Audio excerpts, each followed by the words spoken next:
Hey, everybody, and we are live with Office Hours.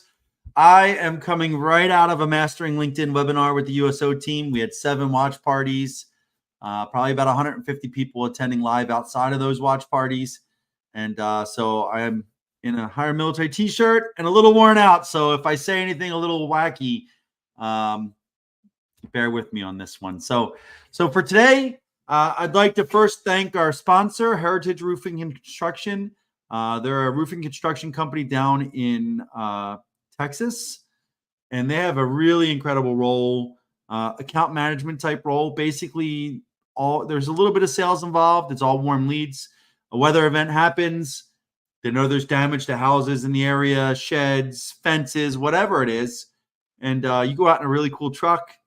And you ask them if you want to take a look at it. And basically what you're doing is you are helping them get the work done to fix it. You're processing the insurance claims, not you, your team, but you're the linchpin to all of that. I share the story of our CEO, Nick Gismondi. Hail hit his house out in Aldie, Virginia, damaged his roof with his whole little community. There's like 25 houses there. And like 2 or 3 people got family members do theirs. The other 22 all went to one company, and one guy who went house to house and said, hey, I know there was damage. He was very professional. We'll get up on the roof. I'll send you show you pictures. You can have them. And if you want, we'll take care of the claims and everything. And so that one dude got 22 houses. And so you're talking about a significant amount of damage. You're talking about a significant mission. I don't even want to know what that guy made in 6 weeks that it took for them to start knocking on the doors, to get the work done, to get the claims done and everything else like that. But, they've got people down in Heritage making anywhere from $200,000 to $700,000 a year just by going out and helping people fix problems.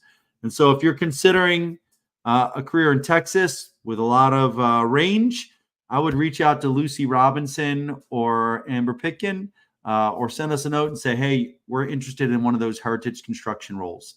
I think it'd be really cool for you to at least explore it and talk to their team. So, all right. So now we'll get into the topics of the week. And I'll start off with one that I just spoke about with the USO Mastering LinkedIn webinar. And I led off with the fact that everyone starts their transition, and I did it as well. You get scheduled for TAP, you go to your preset briefings, maybe you go to a couple TAP courses. But the first thing we all start to do is talk about, I got to get my resume together. And you'll spend hours or days working on that resume, and you'll send it to people to review. And here's the thing. It's not even a resume. Like, I'm not going to say it's worthless, but you've just wasted significant amount of time. So a resume is tailored to a specific role. Ready? Like, a resume is tailored to a specific job. So you cannot write a resume of any effectiveness until you figured out what you want to do. And 2, you know that you're qualified to do that, not in your eyes and theirs. And 3, you understand what people do in that job every day, where they spend their time, what their biggest pain points and challenges are, what metrics they track, what they love about the job, what their boss's priorities are, what you need to get into those roles, right? You got to have that information to be able to write a resume. And so I was talking to a senior leader yesterday or the day before, and they said, well, I really had a hard time fitting all my career into 2 pages. I said, we don't want your whole career in 2 pages. What we want is to look at that resume right at the front. It tells us you can do this job. Period. I don't care about the thousands of soldiers you led. I don't care about your PT scores. I don't care about your responsible fors or any of this other stuff. And I actually went through their resume, and I'm like, you had trouble fitting it? Let me delete everything. He sent me the Word document. Let me delete everything that just at a glance I could just take out, like delete. And it was down to like 1 1/4 pages of irrelevant stuff. And so what I will tell people is the path that you should take is the moment ideally before you decide you're getting out, but you should create a profile that on LinkedIn that reflects your professional identity. So picture, background image, headline with your current job title, about section with your current experience, and like your last like 5 jobs or whatever. Get it good enough. And then just start reaching out to people in industry in jobs that interest you, ideally that are veterans. You can find them very easily on LinkedIn. And if you don't know how to, if you go to the Higher Military Careers Resources, Job Seeker Resources page, we've got articles on how to do this. But reach out to veterans and just say, hey, I'd love to connect and get some advice. Like, I saw you're a veteran and found success in operations. I'm a G3 Sergeant Major for the Army, a G3 Sergeant Major for the Army. And, I'm getting out in a year, thinking operations is the path for me. You would love to connect and maybe get some advice. And it's that simple. You get to the phone call, you talk to them, you kind of dig in to understand what they do. And you decide whether you want that or you don't want that. And the beauty of it is, if you think you might want to do it, you talk to 5 or 10 people in that field. You'll notice they're using the same terms. They're focusing on the same things. They're counting the same metrics. And then it's so much easier for you to go back and write a resume to apply to those jobs. And if you are aligned to one fairly aligned field, it's not hard to tailor resumes. You don't spend hours, you spend minutes because you're just changing priority or adding in a bullet or taking out a bullet, right? And so if you're going to do anything resume relevant early in your transition, all I would do is just like capture all your bullet accomplishments on one Word document. Don't format it, just bullet, bullet, bullet, bullet, bullet, bullet, bullet. You're good. And that'll give you something you can use down the road. And then you don't need a resume till 3 months, maybe 4 months from the day you can start. That's when the earliest you can apply is 2 to 3 months from the day you can start. And people ask me, what about if they ask me for a networking resume? I'm like, what is a networking resume? They don't have a job for you. So ask them what job would they like the resume written for, right? Because if you submit a networking resume, it's just going in somebody's folder, right? Instead, you could just join the talent pool and then it's there. But, at that point, I'm almost like, just put your military stuff, don't translate it anywhere. So think about that for the resume, and understand that if you talk to 10 people in a specific job with the intent to understand what they do, what they track, what their metrics, their successes, their challenges, that it is a lot easier for you to write that resume. So the next thing, I talked about negotiating salary. And I will tell you, I've offered to help senior leaders, when they were getting offers, they said, send me your job offer. I'll take a look at it and give you some advice, maybe some things you can go back to them. And some of them took me up on it. And some of them didn't and just accepted. And I'm like, dang, you probably left a few grand on the table. Maybe you could have gotten a few vacation days, maybe you could have gotten your phone or some parking allowance or something like that. There's a lot of different benefits that go into total compensation. But I shared a story this week about how I got a $30,000 increase on my first post-military job. And so basically what happened is, I met the CEO. He said, I want to bring you in. I need your leadership on my team. You bring exactly what we're looking for. He wrote the job description, and I came in and we started talking numbers. And he threw me a number. And the number was way below market value, right? And he was retired. We realized I was getting a paycheck, for my retirement check and retirement disability. I'm sure he was a veteran, and it was an internal resource. So we called a cost center, not an external like revenue generating role. But I told him, I said, look, I'm sorry, I couldn't consider that role. I really wanted to come here. I'm honored you offered me a role, but I couldn't consider coming to work for you at that rate. And he said, why not? I said, well, I already have another verbal offer from a company I'm expecting this week. And it was 30,000 more than that. And he goes, who is it? And I told him the company, and he goes, I'll match it. And that was it. Like, I'll match it. And he threw on a bonus as well. And so I tell people, had I not had multiple options, and there was other companies I was still talking and interviewing with, Had I not had other options, I would have not had the groundwork to really to negotiate that bump. And it's a very big bump. You're not usually going to get a 30K bump in negotiating. Like that's usually going to put you out of some of these salary bands. But I just tell people it's so important when it comes to the transition that you do not get locked mentally onto one role, right? Got it. Like you had a great interview. You had a great second round interview, right? Or even a third round interview, and they're like working it out and it's your dream job. You have to continue networking elsewhere. I got it. They may have made you a contingent offer, which means like we're going to win this contract, and when we do, you're on it. Like a good potential win on a contract that you're competing for is maybe 25 to 30% chance, right? And so what I'm going to say is you have to be the ultimate free agent when it comes to your transition. You have to network. You have to continually look for new options. You should always take the call so that you have options. And when it comes to salary negotiation, I am throughout the entire job seeking process a big fan of open and honest communication with your recruiters, right? If you have another offer, and I got the offer in writing, they gave me to the end of the week to get it. I reached out to the large company that he matched their salary, and they said, okay, we think we can beat that. And I reached out to 2 or 3 other companies that I was in the interview process with, and one said we can't beat that, and one said maybe, but we're not going to get it done by Friday. Can you ask for an extension?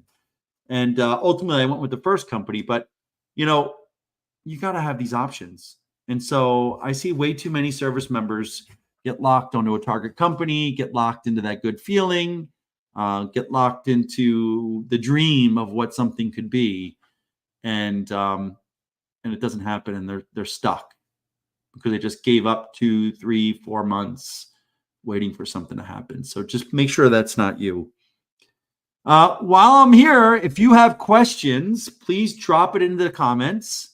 And if you don't have questions, but you want to tell us what you're looking for, drop into the feed, into the comments, the type of job you're looking for and the location you're interested in going. And either our recruiters or some of the other recruiters that'll dial in and listen may see it, and it could create opportunity for you. All right. So we're about halfway through. I've got a couple other topics. One of mine is something near and dear to my heart. It's called interview prep. And I know all of you recruiters out there are going to be like, oh my God, please. I will tell you that I was referred during my transition to be the director of security for TD Garden, which is where the Celtics and Bruins play. So somebody I knew, somebody I met that worked up there, was very prominent in the security field up there, got me in for an actual real interview to be the director of security for a facility where 2 major sports franchises, very storied franchises, play. I mean, can you imagine that job? Like how cool that job would have been. Like a lot of work, but I mean, I would have the keys to Boston. You watch those games every night, like you meet the player, like so cool. I was still a sergeant major. I was on my way out. I went to the interview and I was like, I really didn't prepare the way that I should have. I didn't practice star format answers. I didn't research the issues that facility had. I didn't, talk to people in the industry about like the different. I wasn't ready. I thought like, hey, I was a case officer, director of security, White House Communications Agency, counterintelligence agent, threat vulnerability. My leadership skills, I got it. And I went in there and I absolutely bombed the interview. And everything happens for a reason. If I'd gotten that, I probably wouldn't be doing this. But I share this because interview prep is so important.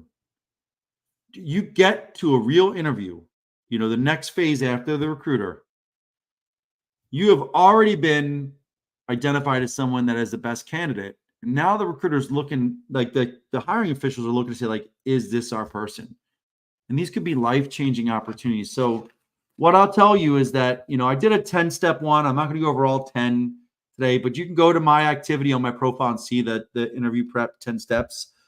But, the first thing that I'm going to tell you to do is research the role, right? So you've got to actually really dive into what the role is, and get a good understanding of it. And that could mean you also talk to other people that have been in that role and understand what their challenges are, so you know the kind of questions you're going to get and everything else like that. The next thing I would say is you've got to research the company, right? So you've got to understand, how that company operates, some of the prominent events that would happen, corporate culture, corporate vision, the mission statement, all these cultural things you've got to know. You've got to be able to say why you want to be a part of this team. Don't be the person that just says, well, I applied to so many, I don't know. You've got to have stories, right? And this is a big part of preparing for interviews. Like, you've got to have, I say, a minimum of 5 good stories that you can modify to answer multiple questions, right? And what they are is basically some kind of an issue, some kind of the actions that you took and the success, the results of it. You say STAR format: situation, task, action, result. But like 5 good stories that you can tell that you can modify one way or another. And you got to practice. It's got to be comfortable. They got to be something coming out of memory. And they got to be something relevant that you can practice tweaking to answer different questions, however they answer. Like, tell me about a time when. You should be able to take that one story, dust it off a little bit, and go. So once you have those, then I'm going to tell you need to use the interview prep tool. If you go to jobs on LinkedIn, go over to interview prep, you get the 26 most common questions. You get different questions based on career choice and videos on how to answer them. And those videos will give you the foundation you need to answer them correctly. When you're ready, you click practice, you record yourself answering them on this LinkedIn tool through your camera and microphone. And if you like it, you save it. And you can go ahead and watch yourself. You can check your sound, your lighting. You can check your background. You can make sure you don't say all the time. And then once you have an answer you like, you can send it to someone you're connected with, a mentor, for advice. So like, if you tell me about yourself question, you can answer it, get to a good minute answer. And when you like what you have, send it to a mentor and say, hey, what do you think about this as an answer? Can you give me some feedback? And that's a quick, easy way to keep mentors engaged without taking up a lot of their time, which for me is very important. And so I tell everybody to use the interview prep tool. It's even more important in these days when first round interviews are usually virtual. So it'll give you a chance to work on that.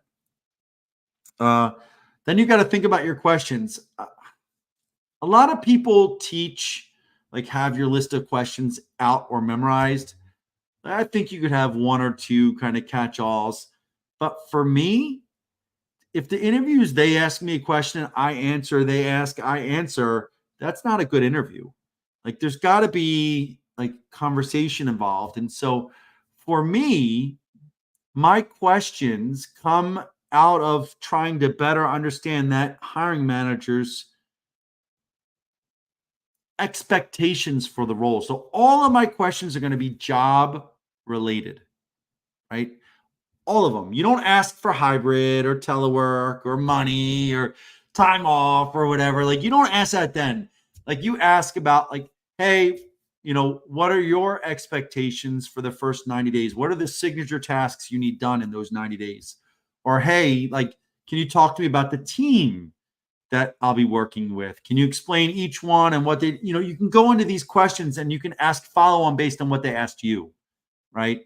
But those for me, the best questions are ones that show that you are imagining yourself in that job and you are right now planning whether you want it and how you would execute it, as opposed to the, is there anything that I didn't cover that would make you think I'm not a good fit for the role? Like, that's a fluffy end one. So Uh, the next thing is outfit, right? And it seems horrible. I'm saying this in my higher military shirt, but normally I like to get dressed up a little bit more. But you've got to dress appropriately for the role, especially virtual. And so I just remind people that, if you're virtual, dress dress as you would dress in person, right? Make sure that you show up and that you're appropriately attired. Don't do like dress on the top, party in the bottom. Shower, do your hair.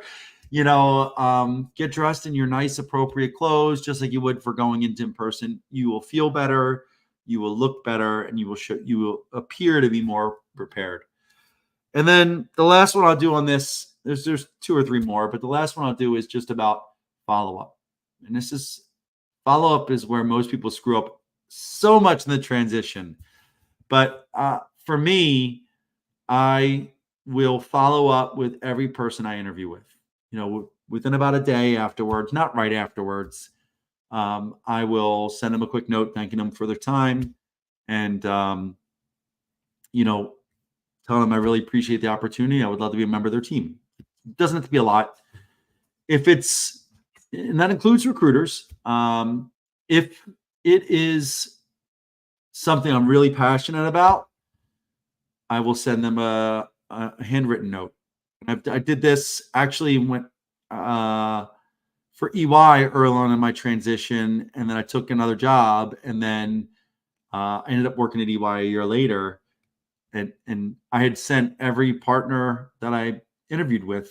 I actually wrote a handwritten thank you note on a card, put it in the mail to the EY office address, attention to their name. So they all got like personal notes in the mail, probably like a week later.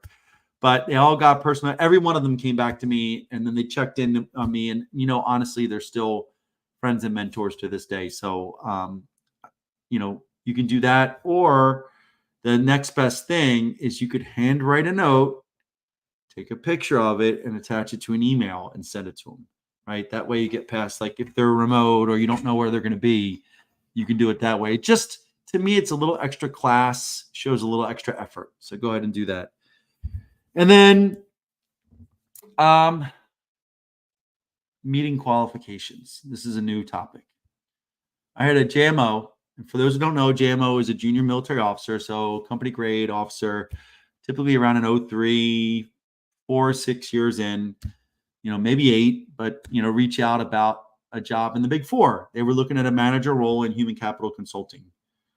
And they were still in. And they said, I'm really excited. I'm looking into this role. I got it. I was wondering if you could talk to me about it. I said, send me the role. And they sent me the role. And the first thing I did was I scrolled down to the must-haves, the requirements. And the very first bullet was something along the lines of must have relevant professional experience with a global management consulting firm or niche consultancy.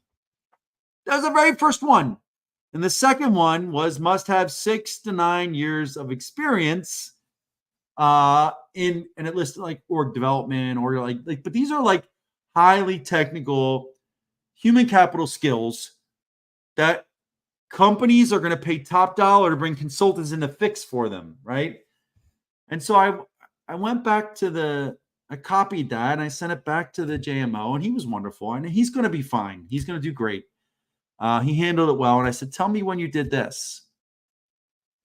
And he sent me a list of traditional JMO accomplishments, not downplaying them, but like, the XO time, the company command time, the staff time, like an OC time or whatever. And I'm like, none of that answers it. Like, you're not answering. First of all, the very first bullet is usually the most important. You don't have that. You've got no management consulting experience. Like, you could kind of say like I was a consultant to the battalion commander or whatever, but like, no, not for the Big Four.